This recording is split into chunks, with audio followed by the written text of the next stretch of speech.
Si de algo saben las abejas, es de flores. Hay de todo tipo y para todos los momentos. Lo importante no es solo su color, tamaño o forma, sino lo que hace sentir cada una. Y para esos sentimientos trabajan. Igual que el Banco Central, que trabaja para hacer florecer la economía y que sientas estabilidad. Para ese sentimiento de tranquilidad. Para ese sentimiento de crecimiento y desarrollo. Para que la primavera llegue a todos los sectores y los planes de muchos den grandes frutos. Banco Central de la República Dominicana, 75 años trabajando por una estabilidad que se siente. Para cortar el plátano, gire el plátano 45 grados. Con precaución, haga una incisión en la cara de... No. La verdad que a la gente le gusta complicarse. Lo mismo pasa con el banco. Mira, tú tienes cuchumil cajeros, canales para ti 24/7, subagentes, hasta el colmado de enfrente. ¡Colmado! Una app que ni siquiera el internet te consume. Y aún así, hay gente que se da el viaje para el banco. Oye, no hay que complicarse, que los canales Banreservas están ahí para ti, cuando quieras. No te compliques y utiliza los canales Banreservas, tu banco fuera del banco. Banreservas, el banco de todos los dominicanos.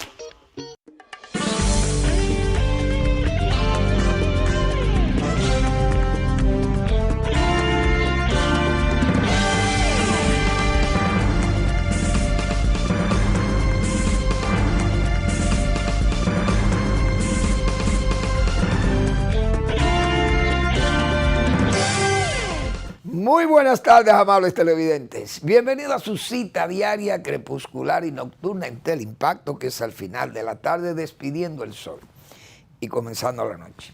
Ponga su caridad en buenas manos. Apoye el patronato de lucha contra el cáncer de Villa González Incorporado. 809-443-8010. Usted puede comunicarse con los directivos del patronato, gente de cristianísima formación, gente con un interés solo de servirle al prójimo más carenciado, sin fines de lucro, libres de advertencia, manos de hecho no pecaminosas. Por tanto, ponga su caridad en esas manos. El patronato de lucha contra el cáncer de Villa González Incorporado. El Hogar Escuela Santo Domingo Sabio es otra sabia oportunidad que usted tiene para apoyar esa institución que regentan los salesianos de la Iglesia Católica. Gente también, las manos de Dios. Servicio ancho, con ancho ánimo.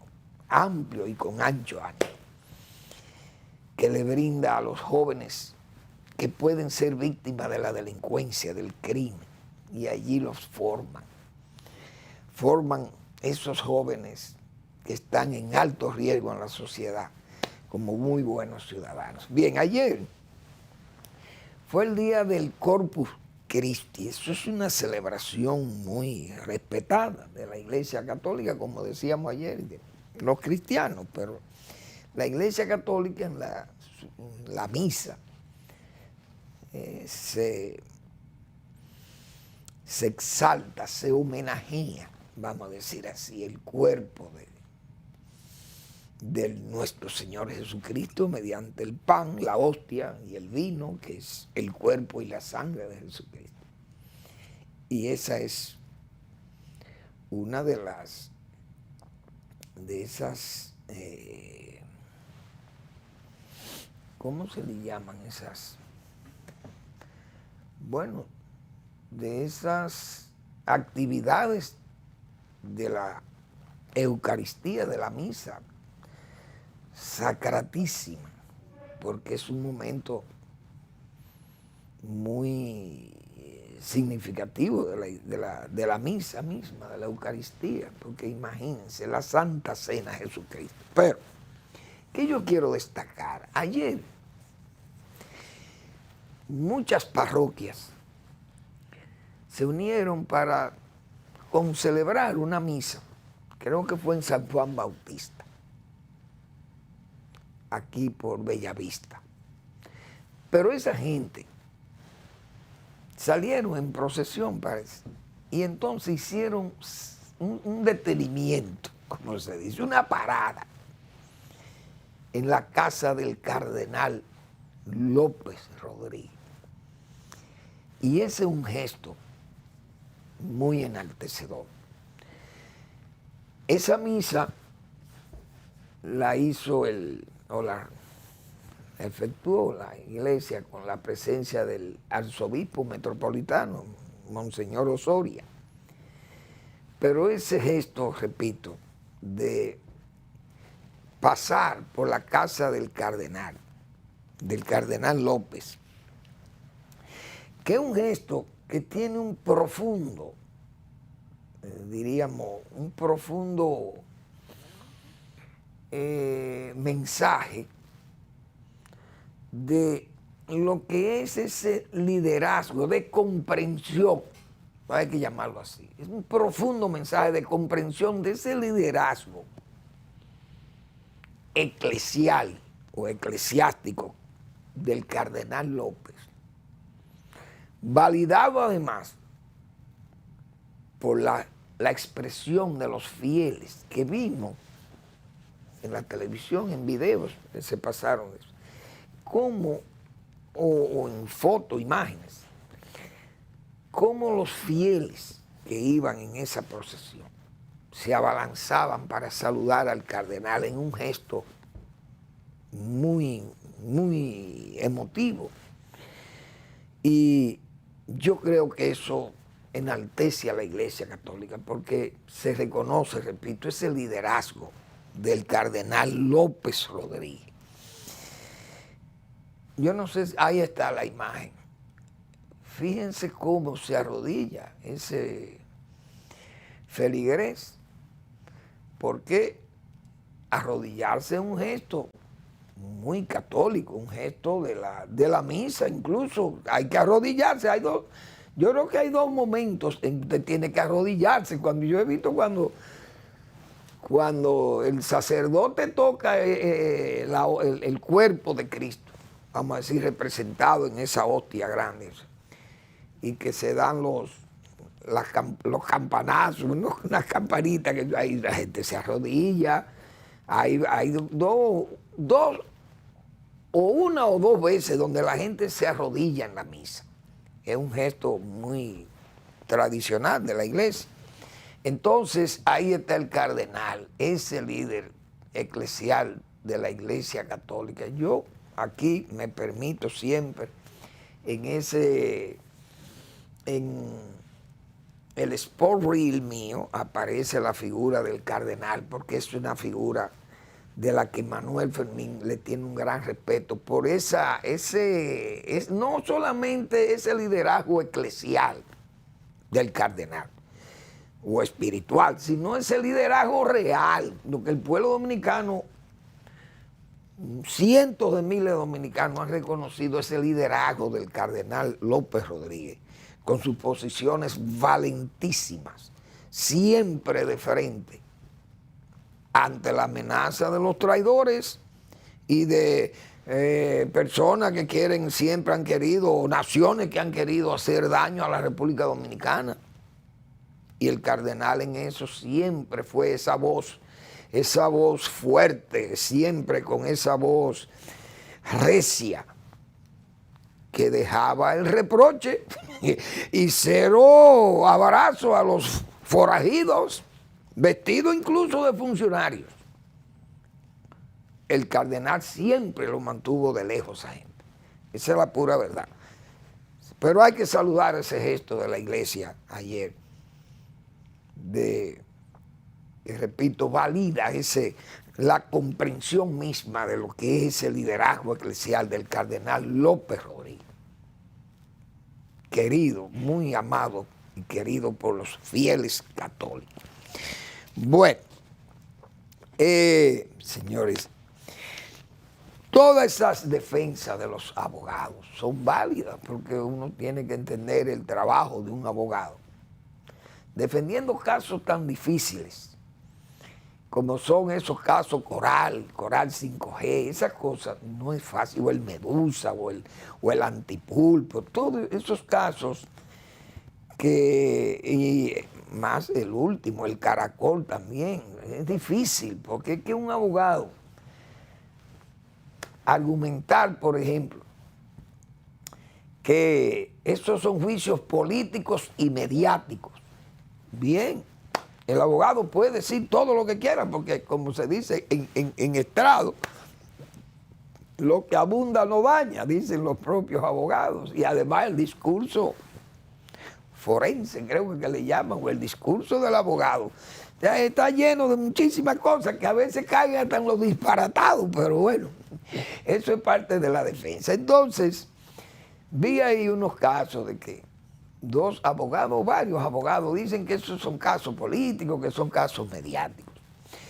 Entonces, oír esas confesiones del señor Girón, que es una especie de playa Girón, como dice, ese testigo que ha ido a favorecer, vamos a decir, la Procuraduría General de la República, el Ministerio Público, porque él ha sido el hombre clave. Ese hombre, cuando la medida de coerción, ese hombre había que ver aquellas declaraciones de ese hombre, vaciando toda esa confesión de todas esas evidencias.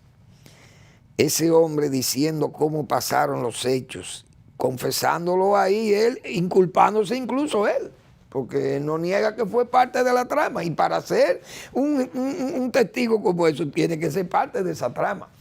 Pero eso que dicen los abogados, que el caso es político y mediático, puede ser, no le voy a quitar el mérito que puedan tener ellos para decir eso, pero señores, con las evidencias que hay de ese grupo, que son militares, y donde hay militares involucrados en corrupción, es fácil de demostrárselo, porque no son empresarios y han sido empleados siempre de lo peor pagados de los empleados públicos.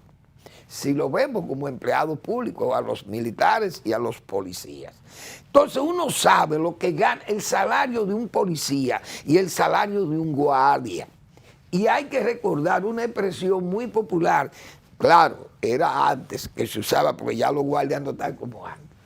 Pero aquella expresión de que con qué fuerza se caza un guardia, eso era antes. Ahora uno sabe los movimientos y las ventajas que tienen los guardias, porque hay una situación que todo el mundo la ve, anómala, drogas, armas, paso de ilegales, la frontera, todo eso es negocio. El crimen, buscando la forma de escaparse o de evitar la captura, y paga por eso, o paga incluso para que la autoridad le sostenga el negocio, o no pase por ahí, o pase por ahí, de todas las formas. Entonces, el policía o el guardia que lo acusan de corrupción, no le queda más remedio que admitirlo, si las pruebas, como dice este señor ahí, no es verdad que usted se puede inventar todas esas cosas para hacerle quedar mal a un grupo de hombres que hay ahí, de mujeres. ¿Y cuánta gente que ha involucrado en eso? Porque está bien que usted pueda tener, ese testigo puede tener aversión, por ejemplo, a un ex jefe de él, o animaversión, para ponerlo más suave, a un ex jefe de él. Y decir, bueno, yo voy a perjudicar a este tipo y me voy a inventar esto, y a mí me creen porque yo estaba en la máquina, yo estaba dentro del monstruo. Pero usted no se puede inventar una historia para 30 o 40 personas que andan metidas en eso ahí, porque es que son demasiados, y entonces las evidencias son los bienes que tienen. Aquí no hay un general que pueda decir, mire esa casa, yo me la gané con mi sueldo, eso no es verdad. Y hay que ver cómo viven esos palacios que tienen esta gente, porque hay que ver qué eran antes y qué son después de dejar esos cargos, principalmente esos cargos del CUSEP, ese cuerpo de seguridad presidencial. Y ustedes saben el dinero que se movió ahí. y esas nóminas adulteradas y todo lo que se hizo ahí está evidenciado. No es que ese testigo ha venido a tirarle, como dice, cubetas de estiércol a todo el mundo para perjudicar a todo el mundo y como echarle esa canana a todo el mundo. Eso no es verdad, que una gente se puede inventar tantas cosas. Vamos a ver en qué termina, pero yo creo que hoy era que iba a declarar el señor Girón que debe estar como Playa Girón, como dice. Ay, Dios mío. Bueno, señores, la política criolla, los casos de la política criolla son risibles, por no decir frustratorios. Usted sabe lo que todos los funcionarios que ha cancelado Luis Abinader. Uno por corrupto, otro porque, qué sé yo, vamos a llamarle, tal vez por incompetencia, porque no han sacado a nadie por incompetente, por supuestamente corrupto o por corrupto. Han sido juzgados y luego. Pero esa gente aspira. Y los vemos aspirando a ser candidatos para arreglar el país. Gente que ha sido señalado muy seriamente por asuntos de corrupción de este gobierno. Pero más, a mí me ha llamado la atención porque la ciudad ya comienza a llenarse de vallas. Esa suerte de, ¿cómo sería? De saturación visual y también de contaminación visual. Porque, señores, yo he visto unas vallas de un señor aspirando a un cargo para ayudar a construir este país y la ciudad capital. Me imagino que será que aspira a ser síndico, alcalde o aspira tal vez a senador, no sé. Pero ese señor, yo recuerdo que en el gobierno del PPH, eso es para que ustedes vean cómo se juega con la memoria.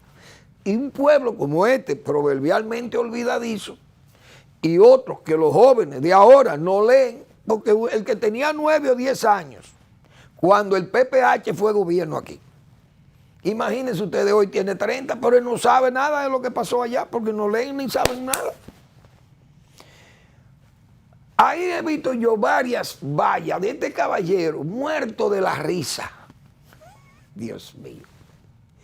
Ese señor fue tan ineficaz que lo que yo le puedo decir, porque son las pruebas visibles, como funcionario, fue un funcionario tan mediocre que le quebraron los bancos, 3 bancos, siendo superintendente de banco, le quebraron 3 bancos. Y ese señor no supo que esos bancos estaban quebrados o que iban a quebrar, porque no supervisaban, no hacían el trabajo. Y sabe Dios por qué no hacían el trabajo. Yo no lo sé. Y, Dios mío, pero ese gobierno fue un gobierno tan mediocre al mismo tiempo, que la persona que tuvo ese cargo de superintendente de banco cuando quebró Baninte, quebró el banco mercantil, y no recuerdo, hasta el banco de la familia, el banco de la familia quebró también, el del superintendente. Oh, Dios mío. Y el hombre luego fue premiado como secretario administrativo de la presidencia. Oiga, por su eficiente labor en la superintendencia de banco. Pero ahora aspira a un cargo porque ya hace 20 años de aquello. Ya la gente se le olvidó. Y los jóvenes no saben quién es esa persona, le ven esa cara muy risueña y a votar por ese caballero. Un funcionario mediocre. Y así ya comenzamos a ver caras que cansan, caras cansadas y caras repudiables. Dios mío. Y así van a salir de otros partidos también, porque no es solamente del PRM, PPH. Van a salir del PRD, del Partido Reformista, del Partido de la Fuerza del Pueblo, del PLD, de todo van a salir. Porque eso es este país, lamentablemente eso es este país. Vamos a una breve pausa y regresamos.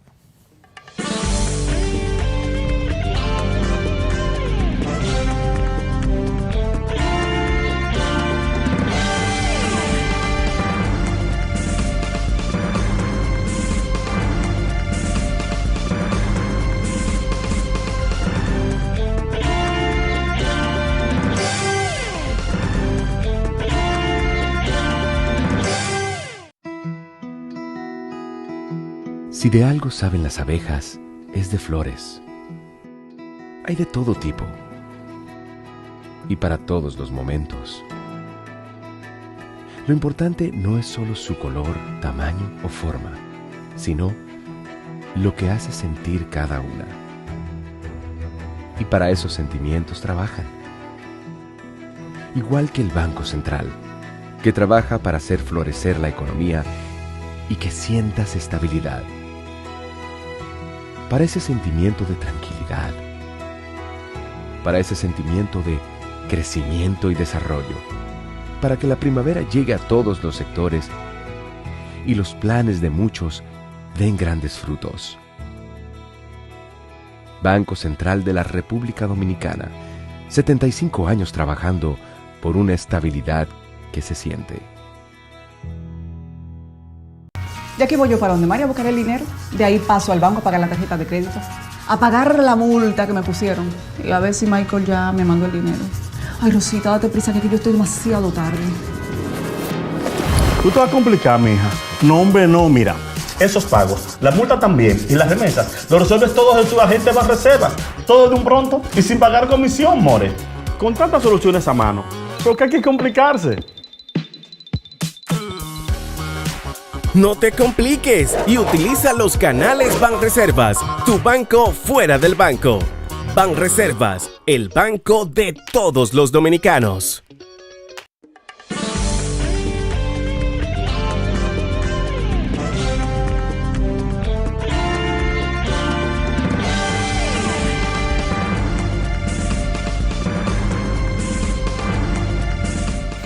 Bueno, muchas veces, innúmeras veces, tantas veces que probablemente, como decía ayer, neseo hablando sobre el tema. Pero el gobierno sigue actuando por impulso. Tiene 3 años actuando por impulso. Total desconocimiento por esa misma condición de gobierno coloquial, que me he cansado también de decir eso, y lo entiendo así, porque el presidente, ese gobierno coloquial, impide que el presidente razone, madure situaciones que se presentan y que él debe llevarlas ya, el gobierno debe presentarlas depuradas. Pero ¿qué va? Se siguen haciendo muchísimos tollos, tienen que volver para atrás y decretos que, bueno, uno sabe la cantidad de errores que se han cometido en estos 3 años de gobierno por actuar por impulso y por ese gobierno coloquial, porque es que el presidente no se sienta. El presidente no tiene Salomones, hemos dicho, que lo consulte. ¿Cómo es posible que el gobierno haga se someta a todo este escarnio, yo diría, porque tantas voces jurídicas que le advirtieron que eso no era correcto, esa resolución que emitiera el Ministerio de Trabajo, regulando el trabajo de las domésticas, de las trabajadoras domésticas. Mucha gente, yo recuerdo, opinó sobre eso, pero nada, siguen para adelante. Porque es una conducta donde no se consulta. Dale para adelante. Presidente, mire, vamos a enviar usted verá, usted va a ganar muchísimos votos con esto. Va a ser, esto es un reproche a aquello que hizo Hipólito Mejía con las domésticas, con aquel insulto que le hizo Hipólito Mejía en el 2002. Ahora usted la va a ganar, usted va a recuperar las domésticas para el PRM. Mire, esta resolución, si sacamos esta resolución, todas las domésticas le van a agradecer que usted está considerándolas, tomándolas en cuenta. Dale para adelante. Pero el presidente no se sienta en la noche en ese palacio y dice, no, déjame llamar a los Salomones. ¿Quiénes son los especialistas en estas cuestiones laborales y eso? Y llámame al doctor Rafael Alburquerque o a quien fuere, por poner a Rafael Alburquerque, que es un dirigente importante a la Fuerza del Pueblo. Pero no es verdad que un hombre como Rafael Alburquerque se va a negar a dar una opinión al propio presidente de la República si es factible o no factible eso. Pienso yo que don Rafael Albuquerque es un hombre integérrimo y yo creo que no se negaría eso. Pero si el presidente no quiere consultar a Rafael Albuquerque, hay más. Ahí apareció un abogado, el señor Vilche, un joven abogado que fue quien hizo una impugnación y sometió la inconstitucionalidad de esa resolución ante el Tribunal Constitucional. Vino el fallo del Tribunal Constitucional. Es inconstitucional. ¿Por qué? Porque una resolución no puede sustituir una ley que crea el Código de Trabajo. Entonces, el gobierno queda afeado, queda ahí derrotado.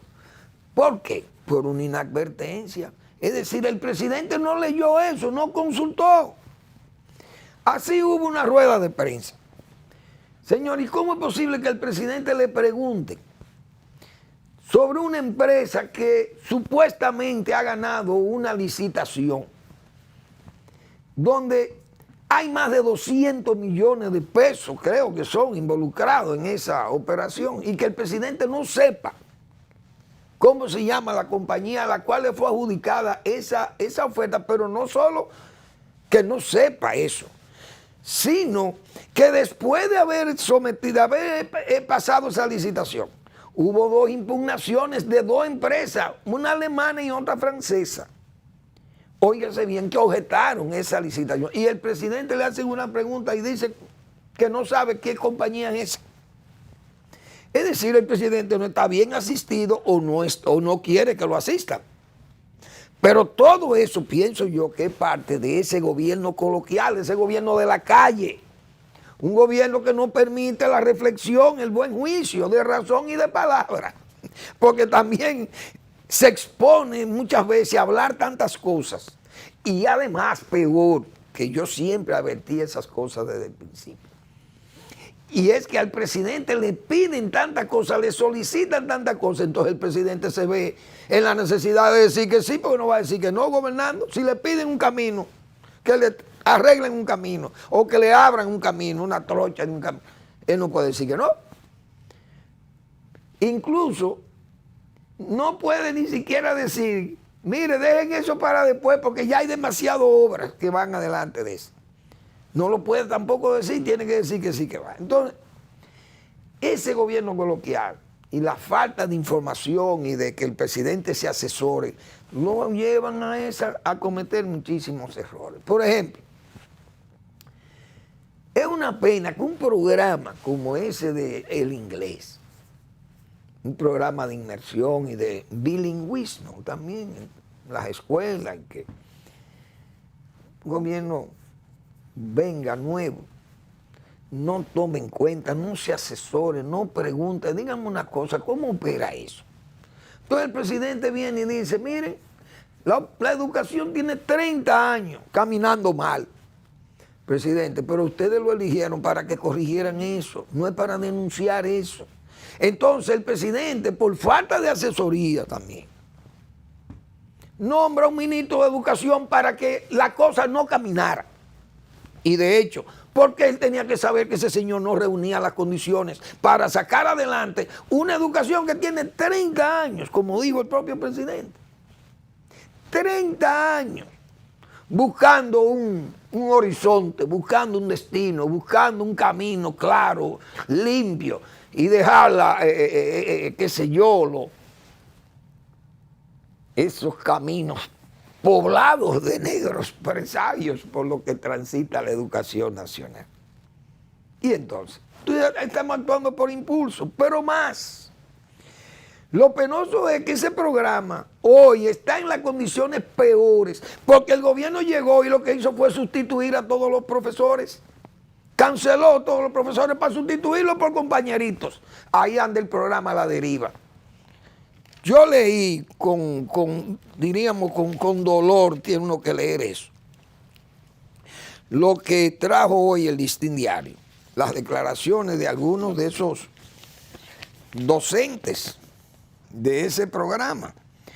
Dicen que fue una iniciativa que nunca debió colapsar y que, dice, el inglés de inmersión, un estudiante y un ex profesor relatan sus experiencias en el programa. Pero ¿por qué pasa eso? Porque ese programa lo inició el gobierno de Leonel Fernández. Claro, el programa de inmersión, porque el inglés se ha dado aquí de la era de Trujillo, se da inglés en las escuelas dominicanas. Pero es un inglés más de casi para iniciar a los estudiantes en el idioma o para estimularlo a que estudien eso, que estudien el idioma, y se nos da lo básico prácticamente en las escuelas. Pero este inglés de inmersión es un programa de verdad, un programa que costó dinero montarlo y mucho tiempo y trabajo y estudios. Y se nombró mucha gente con capacidad, docentes con mucha capacidad, y dicen esta gente, en la actualidad, el contraste.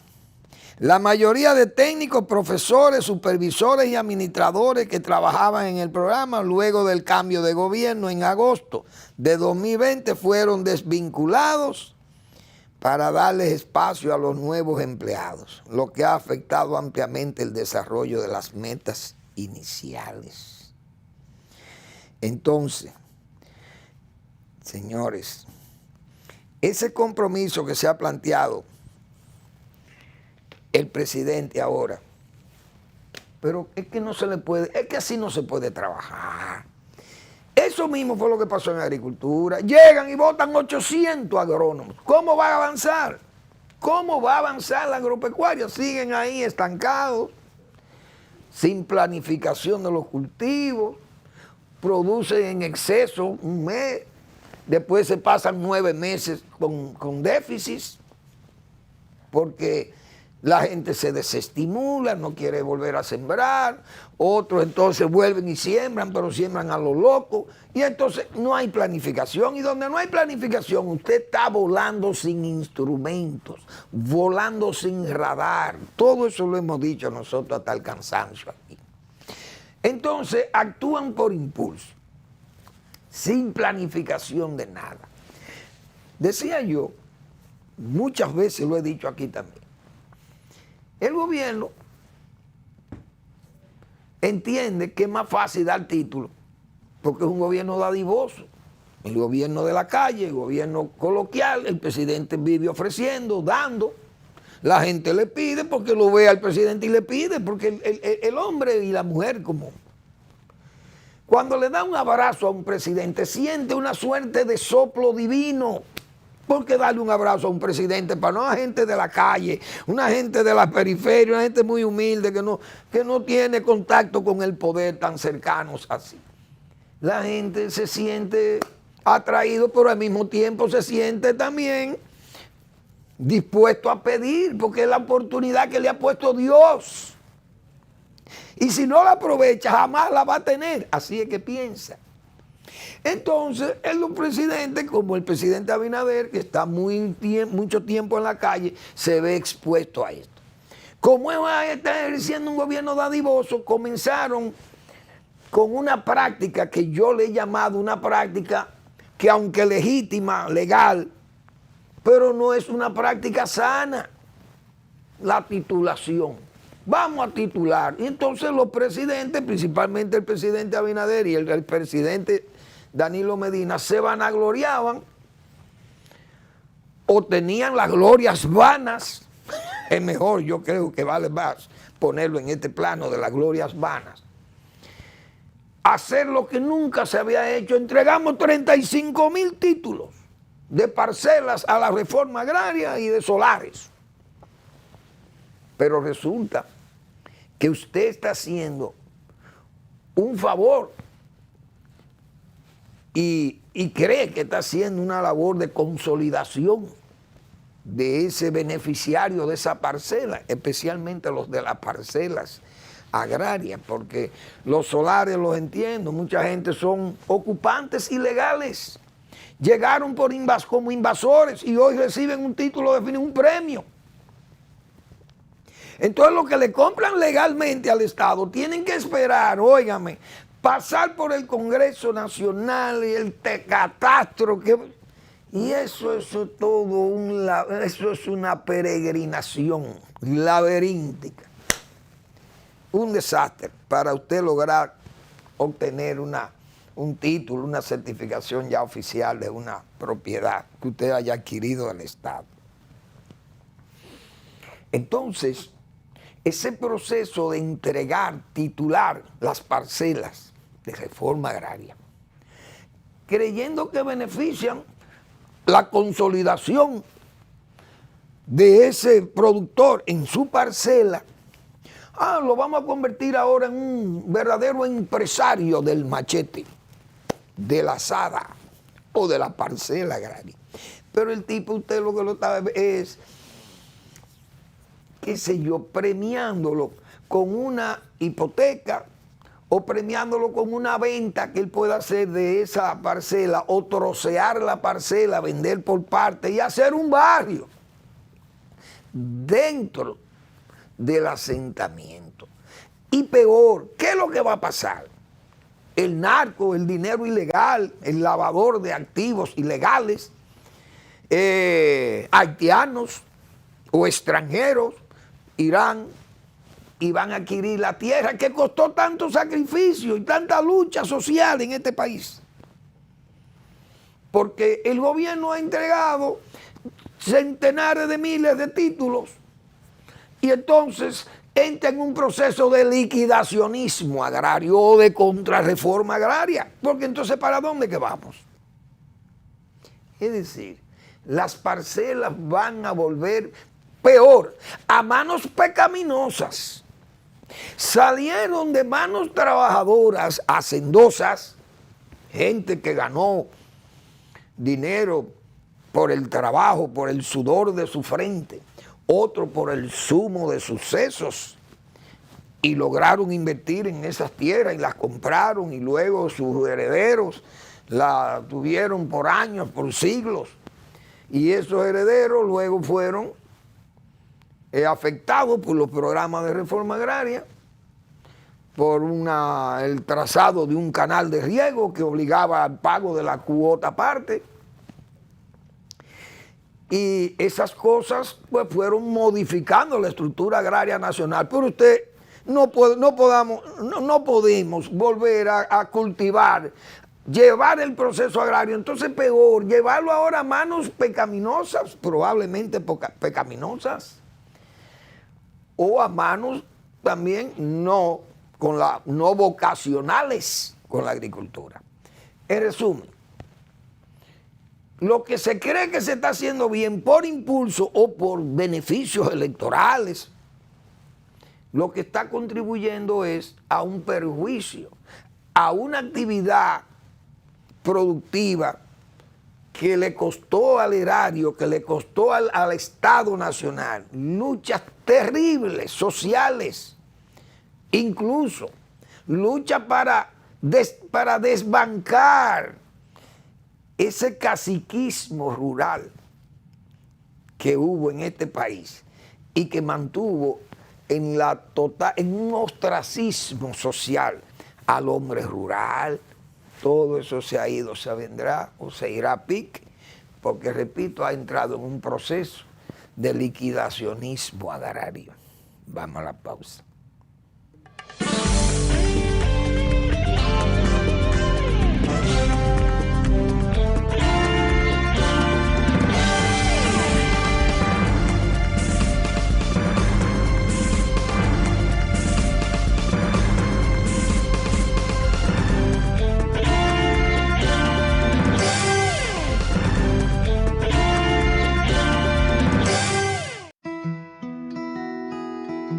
Si de algo saben las abejas, es de flores.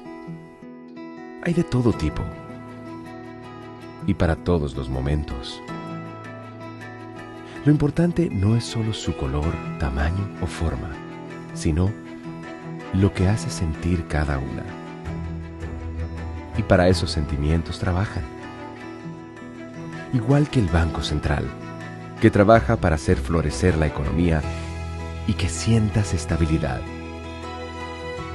Para ese sentimiento de tranquilidad, para ese sentimiento de crecimiento y desarrollo, para que la primavera llegue a todos los sectores y los planes de muchos den grandes frutos.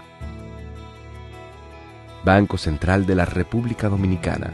75 años trabajando por una estabilidad que se siente. Para cortar el plátano, gire el plátano 45 grados. Con precaución, haga una incisión en la cara de... No. La verdad que a la gente le gusta complicarse. Lo mismo pasa con el banco. Mira, tú tienes Cuchumil Cajero, canales para ti 24/7, subagentes, hasta en el colmado de enfrente. Colmado. Una app que ni siquiera el internet te consume. Y aún así, hay gente que se da el viaje para el banco. Oye, no hay que complicarse, que los canales Banreservas están ahí para ti, cuando quieras. No te compliques y utiliza los canales Banreservas, tu banco fuera del banco. Banreservas, el banco de todos los dominicanos.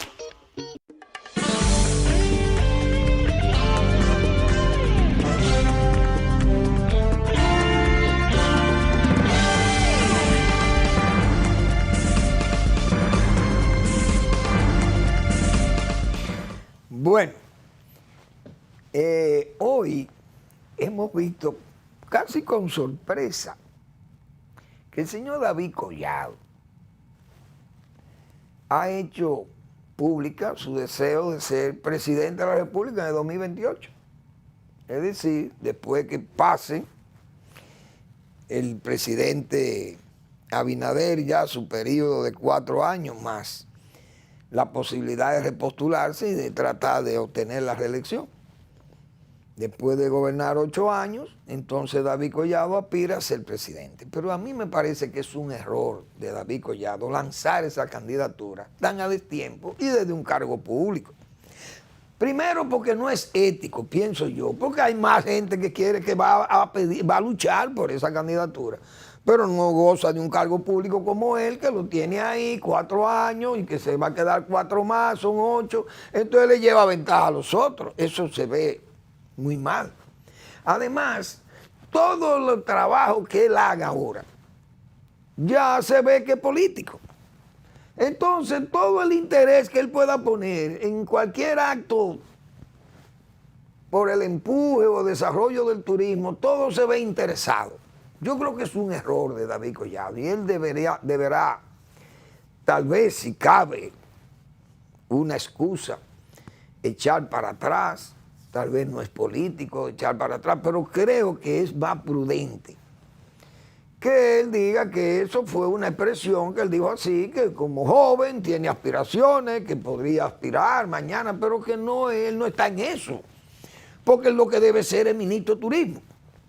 Pero si va a actuar como ministro de Turismo, buscando una presidencia y beneficiándose o lucrándose de esa posición, lucrándose políticamente y hasta económicamente, si quisiera también, porque también pues, tiene la oportunidad de lucrarse económicamente desde un cargo público. Y entonces eso no es ético. Yo creo que eso es un error de él. Porque usted debe esperar a hacer un trabajo ahí y que se valore que usted hizo un buen trabajo. Porque él estuvo en el ayuntamiento y usted vio un acto o un hecho significativo tomado en la gestión de ese señor como alcalde de Santo Domingo. Llegó en una condición que todo el mundo recuerda cómo fue alzada su candidatura, una candidatura quedada ya ni siquiera con posibilidades, ni anunciándola.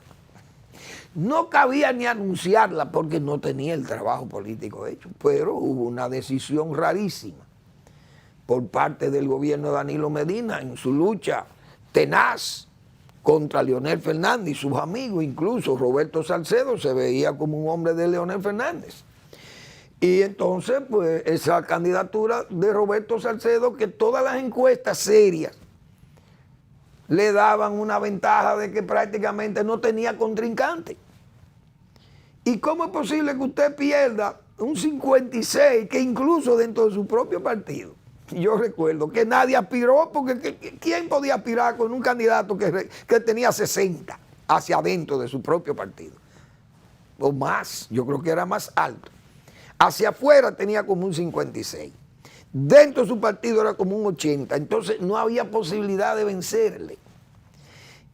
Y hoy el señor que quiere ser candidato a alcalde por el PLD ya se siente siendo víctima cuando él sirvió de victimario para ese caso de Roberto Salcedo.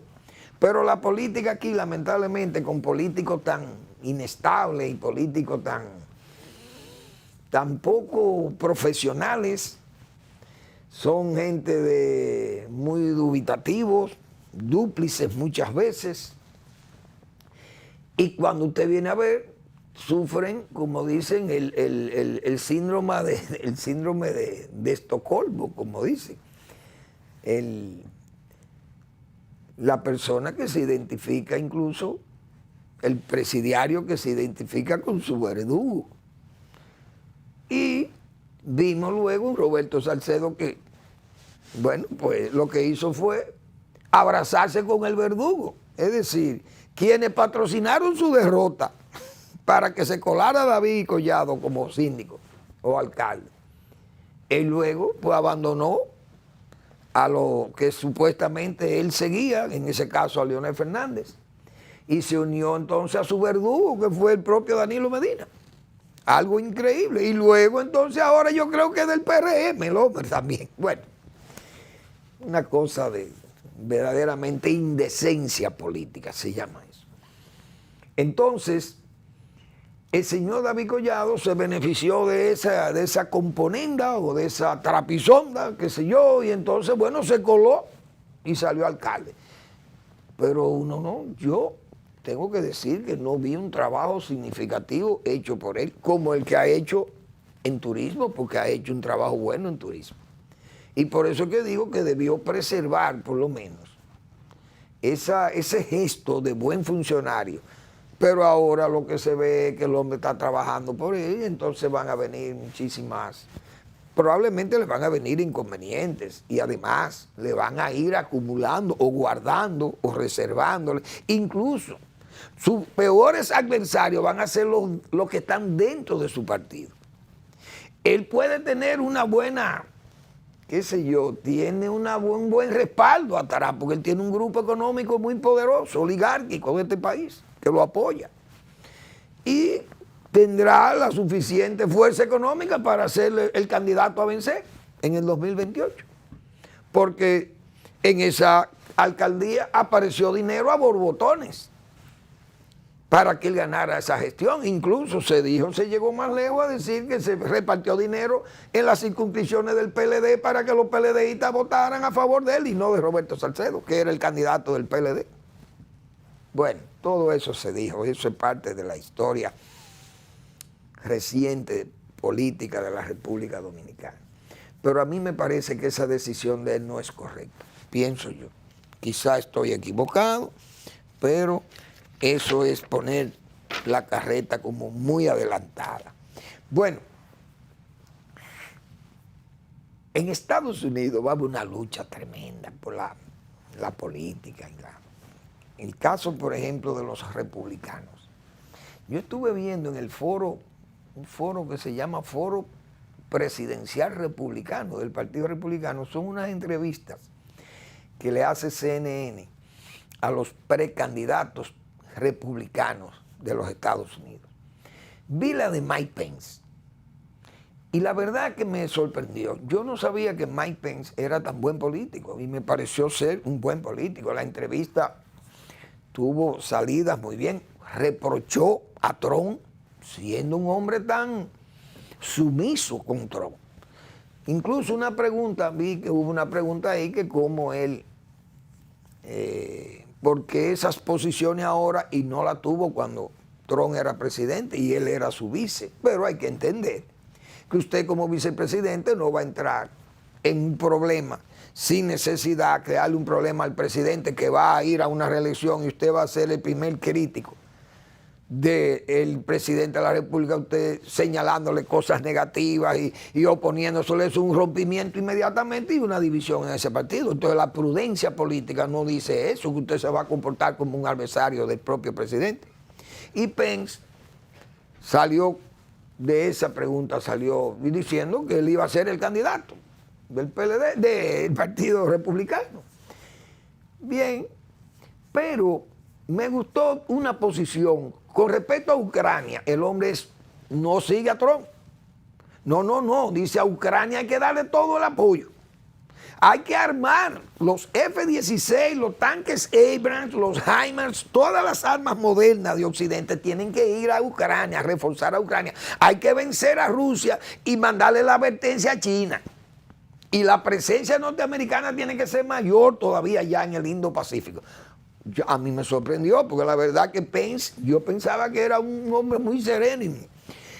Es un convencido de la fe, con su fe es cristiano, era católico, pero se cambió, dice él, que cambió siendo jovencito de 18 años, cambió a la religión cristiana, evangélica, oyó a unos compañeros de la universidad, dice él, y que ellos lo motivaron a hacer, pero toda su familia, sus hermanos son católicos. Ahora el hombre es pro vida, lo dijo claro. Nada de aborto. Los jóvenes tienen que tener el Estado control de los niños, de los adolescentes, para fines de tatuaje y para ideología de género y todo eso. Los niños no pueden tomar decisiones. El Estado tiene que velar por ello. La escuela tiene que ser con la libertad para los padres. El hombre tiene unas posiciones verdaderamente serias, muy coherentes. Me gustó esa posición de él. Y así fue señalando otros tópicos que son muy importantes en los Estados Unidos.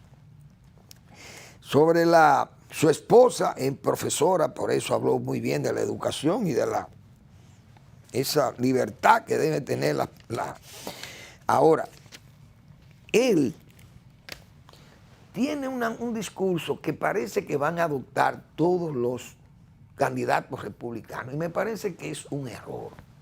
Los demócratas van a explotar, y es con el asunto de que le critican a Biden, al presidente Biden, que salió de Afganistán y que esa derrota y que eso fue una vergüenza para una potencia como Estados Unidos, que los amigos de Estados Unidos ya no le tienen confianza a Estados Unidos porque salió, como dicen, le agrego yo, con el rabo entre las patas. Y yo creo que es un error que los republicanos quieran sacar de filo político electoral a esa posición del presidente Biden. ¿Por qué? Porque yo creo, razonando después, al ver lo que ha pasado en Ucrania, cuando pasó lo que pasó en Afganistán, mucha gente pensábamos que Estados Unidos había actuado mal, que Biden había actuado mal, y yo me incluyo ahí. Pensábamos que Estados Unidos no debió repetir ese Vietnam en Afganistán. Esa era la posición, pero era una posición equivocada, pienso yo. ¿Por qué? Porque el Estados Unidos que salió de Afganistán, después de la guerra de Ucrania, fue que nos dimos cuenta por qué valía la pena apoyar un ejército decente, un ejército valiente y un ejército eficaz como el ejército de Ucrania. Es decir, usted no puede seguir exponiendo la vida de miles de jóvenes norteamericanos y Estados Unidos gastando 20,000 millones de dólares por año en un bendito país donde ni el ejército sirve para nada, ni el pueblo sirve para nada, porque hay que decir esa verdad. ¿Cómo iba a seguir Estados Unidos entregando la vida de sus soldados? 20,000 millones de dólares al año, armando un ejército que al final resultó ser un ejército de bandidos. Todos salieron huyendo, dejaron las armas, vendieron las armas al talibán y se largaron, se dispersaron y le abrieron el poder al talibán en Afganistán. ¿Qué iba a entregar Estados Unidos allí? ¿Qué iba a proteger? Geopolíticamente hablando, perdió Afganistán, pero ¿y qué? ¿Qué ganaba? Igualmente con Vietnam. En Vietnam, Estados Unidos salió de Vietnam porque en Vietnam no había nada ¿qué era lo que se iba a preservar en Vietnam del Sur? Un gobierno corrupto, el de Vietnam del Sur, y un ejército corrupto e ineficiente, que todo el peso de esa guerra lo cargó Estados Unidos en Vietnam, gastando dinero y entregando 50,000 jóvenes que murieron allí y miles, decenas, centenares de miles de soldados que salieron mutilados de Vietnam. ¿A cambio de qué? Ese pueblo estaba luchando a favor de la decencia y de la democracia. El pueblo vietnamita estaba luchando por su ideología, los Vietcong, de izquierda, comunista, bueno, vamos a hacer a Vietnam comunista. Estados Unidos dijo, no, hombre, pero ¿qué hacemos aquí? Fue Nixon. Un republicano fue que sacó a las fuerzas. Entonces los republicanos no tienen calidad moral. Por eso en Pence, aunque él critica la salida de la tropa de Afganistán, no valora lo que yo estoy valorando, pero sí valora que Ucrania demostró a los Estados Unidos que se puede invertir en un país como ese para protegerlo, para ayudar o para combatir una especie de carambola a un enemigo como es el caso de Rusia y el caso de China. Es decir, vale, es como si Estados Unidos saliera a defender a Taiwán y en Taiwán los corruptos y el ejército no pelea, se larga, deja todas las armas que han comprado y que le ha regalado Estados Unidos, las dejan abandonadas y se rinden ante China. ¿Qué sentido tiene que Estados Unidos vaya a pelear una guerra con China por Taiwán? No tendría sentido. Esa es la realidad. Ahora, por eso es que Estados Unidos está apoyando a Ucrania, porque el ejército de Ucrania y el pueblo de Ucrania ha demostrado que es un pueblo de verdad, un pueblo de lucha, un pueblo que está consciente de que su terreno, su patria, su costumbre, su religión es de ellos. Y le están peleando esa guerra a Rusia, Putin, genocida. Y lo estamos viendo ahí todavía. Fíjense cómo están los bombardeos y están las destrucciones, sin importarle los civiles ni las infraestructuras vitales. Nada le importa. Por tanto, la posición de Biden, Manuel Fermín, que no es nada más que un simple, qué sé yo, vocero de la democracia, porque yo no voy a decir que soy un vocinglero, soy un vocero de la democracia. Esa es mi opinión y espero que la compartan los que piensan como Manuel Fermín. Bien, no puedo despedir el programa sin pedirle a todos los amables televidentes que lean el blog La Pregunta del doctor Marino Vinicio Castillo. Cuidado con este tiempo, pónganle atención a las palabras de esa memoria longeva, de esos viejos saberes de Marino Vinicio Castillo. La respuesta el domingo también. Gracias por su atención. Nos vemos el lunes en otra entrega de Al Final de la Tarde, despidiendo el sol o comenzando la noche.